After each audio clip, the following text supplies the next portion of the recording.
Unwind by Neal Shusterman. Chapter 61. Roland. Roland is 15 minutes in. The medical staff that buzz around him wear scrubs the color of a happy face. His arms and legs have been secured to the operating table with bonds that are strong but padded so he won't hurt himself if he struggles. A nurse blots sweat from his forehead. "Relax, I'm here to help you through this." He feels a sharp pinprick in the right side of his neck and then in the left side. "What's that?"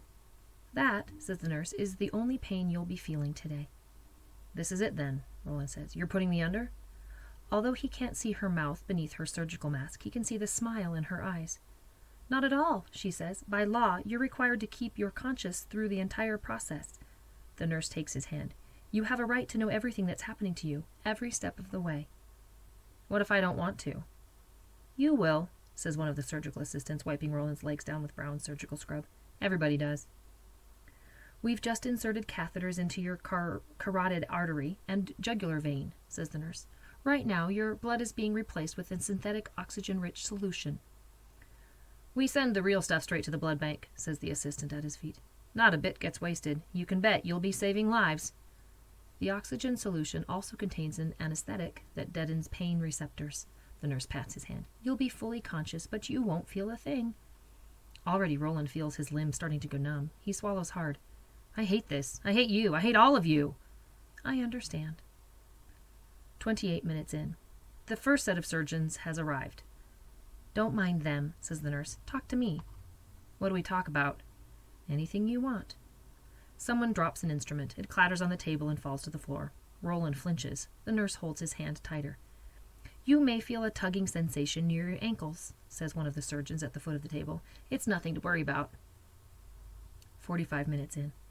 So many surgeons, so much activity. Roland couldn't remember ever having so much attention directed at him. He wants to look, but the nurse holds his focus. She's read his file. She knows everything about him, the good and the bad, the things he never talks about, the things he can't stop talking about now. "I think it's horrible what your stepfather did." "I was just protecting my mother." "Scalpel," says the surgeon. "She should have been grateful." "She had me unwound." "I'm sure it wasn't easy for her." "All right, clamp it off." An hour and 15. Surgeons leave, new ones arrive. The new ones take an intense interest in his abdomen. He looks towards his toes, but can't see them. Instead, he sees a surgical assistant cleaning the lower half of the table. "I almost killed a kid yesterday." "That doesn't matter now." "I wanted to do it, but I got scared. I don't know why, but I got scared." "Just let it go." The nurse was holding his hand before. She's not anymore. "Strong abdominal muscles," says a doctor. "Do you work out?" A clanging of metal. The lower half of the table is unhooked and pulled away. It makes him think of when he was 12 and his mom took him to Las Vegas. She had dropped him off at a magic show while she played the slots. The magician had a woman cut in half. Her toes were still wiggling. Her face was still smiling. The audience gave him thunderous applause.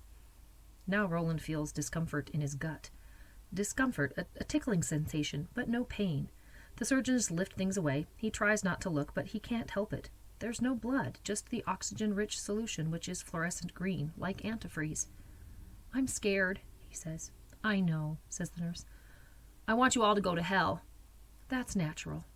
One team leaves. Another comes in. They take an intense interest in his chest. An hour 45. "I'm afraid we need to stop talking now." "Don't go away." "I'll be here, but we won't be able to talk anymore." The fear surrounds him, threatening to take him under.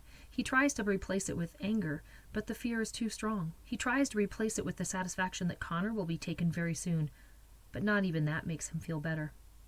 "You'll feel a tingling in your chest," says a surgeon. "It's nothing to worry about."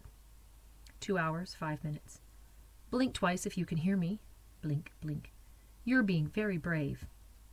He tries to think of other things, other places, but his mind keeps being drawn back to this place. Everyone's so close around him now. Yellow figures lean all around him like flower petals closing in. Another section of the table is taken away, and the petals move in closer. He does not deserve this. He has done many things, not all good, but he does not deserve this. And he never did get his priest. 2 hours, 20 minutes. "You'll feel a tingling in your jaw. It's nothing to worry about." "Blink twice if you can hear me." Blink, blink. Good. He locks his eyes on the nurse, whose eyes still smile. They always smile. Someone made her have eternally smiling eyes. "I'm afraid you're going to have to stop blinking now." "Where's the clock?" says one of the surgeons. 2 hours, 33 minutes. We're running late." Not quite darkness, just an absence of light. He hears everything around him but can no longer communicate. Another team has entered. I'm still here, the nurse tells him, but then she falls silent, and a few moments later he hears footsteps, and he knows she's left. You'll feel a tingling in your scalp, says the surgeon. It's nothing to worry about. It's the last time they talk to him. After that, the doctors talk like Roland is no longer there. Did you see yesterday's game? Heartbreaker. Splitting the corpus callosum.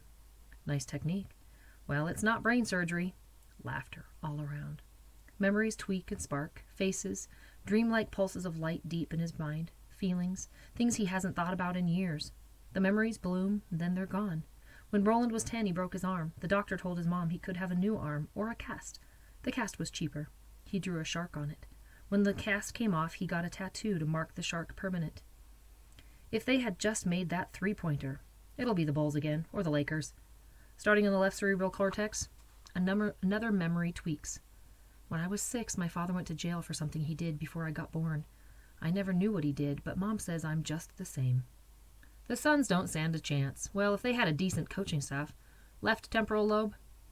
When I was 3, I had a babysitter. She was beautiful. She shook my sister real hard. My sister got wrong, never got right again. Beautiful is dangerous. Better get them first. Well, maybe they'll make the playoffs next year, or the year after that. Did we get the auditory nerves?